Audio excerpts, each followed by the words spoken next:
to decimal. That's what we want to do now. How to convert fraction to decimal. I will start with a proper fraction so that we'll go on from there. 1 over 2. Let me start with a very simple one. Now, if you check what you're seeing down the board, you know that 2 cannot go into 1. So what you do is that since it cannot go, you put 0 points in your answer. Then you add the 0 to the number that was there before at the numerator. The assumption we normally have here at this stage is that we are dealing with 10, not just 1.0. We're dealing with what? 10. In the answer, we have put 0 points. Don't forget. This is the stages. You must follow this stage. Now, at this stage, 2 into 10, we are dealing with 10 and not just 1. It will go there 5 times. You see that there's no remainder. It has stopped there.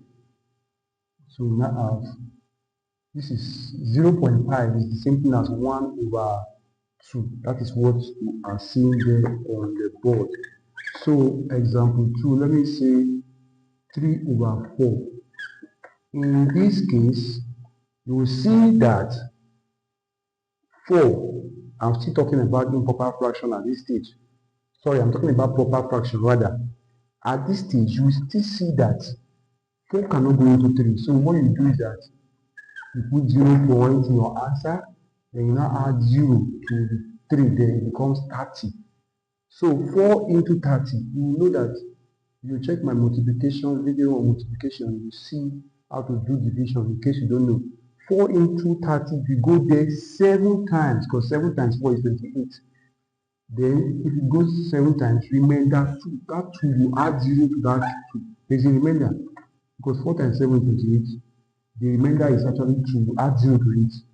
So now 4 into that 20, the remainder, which you add 0 to. 4 into 20 will now give us what? 5. You can see that since there is no remainder from what we did at the last stage of that remainder, there is no remainder. It goes in without remainder. So you can see that we have gotten the number. I'll come over it again. What happened here is that the first stage, 4 cannot go into 3. So you put 0 points in your answer. First, you put 0 points in your answer. Then you add 0 to what is there at the numerator. Then we assume that we're not dealing with 30, no longer 3. So 4 into 30 will give us 7 times, because 4 times 7 is 28. But it has a remainder, which is 2. Whenever you see that remainder, you add 0 to that remainder. You add 0 to that what? Remainder. So 4 now into 20 will give us what? 5. It has stopped because there's no remainder after it went through. I'm going to give example that has to do with improper fraction. Let me now say 5 over 2. In the case of 5 over 2, you can see that 2 can go into 5 2 times. Since there's a remainder, when you qualify that we have remainder, you put a point in your answer. What is the remainder? It is 1. You put the remainder there, 1. You add 0 to that remainder, which is what? It's now making it 10. When there's a remainder, you add 0 to it. Now we have put point in our answer already. Now 2 into that remainder, which you add 0 to, which is 10. 2 into 10 give us what? 5. It stops there because the question is not go further because that it doesn't have remainder when we divided by 2. So this is exactly what you have. Let's try other questions like 7 over example 4. When you say 7 over 3. So when 3 going to, this one is an improper fraction also. When 7 going to, when 3 going to 7, it will go 2 times with the remainder of, is 1. That one, you add 0 to that one. 3 into 10, it will go 3, remainder 1. It will be 1, 1, 1. So if you check your calculator or whatever, you are going to be seeing that you can write it as 2.3, approximately 2.3. So when you do that, you can see that you can convert from decimal, from fraction now to what?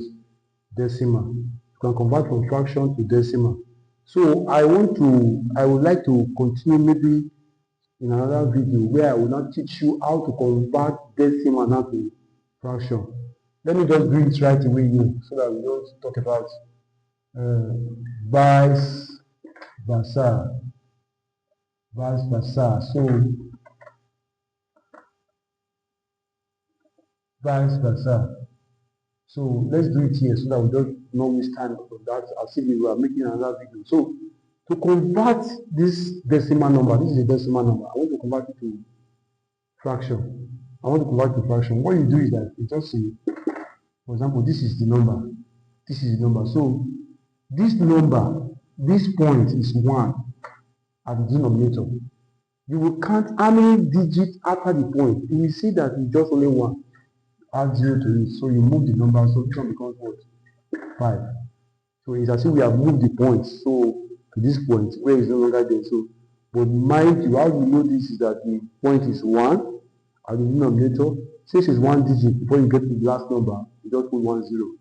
Now we will now reduce this fraction. 5 here, 1, 5 here, 2. We now have 1 over what? 2. 1 over 2. So it has come back to the fraction. So now this one is down from decimal to fraction. I will do this one also. In doing this one, we are now having, I'm now having, this one is 0.75 in decimal. I want to convert it to fraction. How do I do it? This is how I do it. I will now say is equal to, the point is actually 1. How many numbers after the point? We have 2 numbers, so write 2 zeros there. I'm moving it, so I'm now writing 75. I'll remove the point. I'll remove the point. So what I will do, 5 can go into here 15 times. 5 can go into 100, 20 times. Then 5 can go into, I'm reducing the fraction. 5 can go into here 4 times. So you can see that we are taking it back to the fraction it was before. So you can see we converted from fraction to decimal, now from decimal now to what?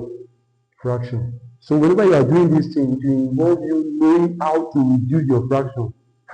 I saw one mathematics that somebody did some time ago that the person was using a particular number to divide the numerator, another different number to divide the denominator. So whenever you are reducing a fraction, it's what you use to divide the numerator. It's what you use to divide the denominator.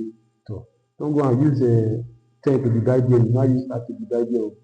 That one is called mathematics, not actually mathematics. So this is what you need to know about fraction. So let me just do this one. I'll round off with this. Let me round off with this. This one is also very simple. So what you do in this case is actually, the point is actually 1 digit after it. So we have written it there. So we will now write it as 25. We have moved the point to this point. We now write it as what? 25. We can reduce the fraction. 5 here, 5, 5 here, 2. You can see we have converted fraction to decimal. Here.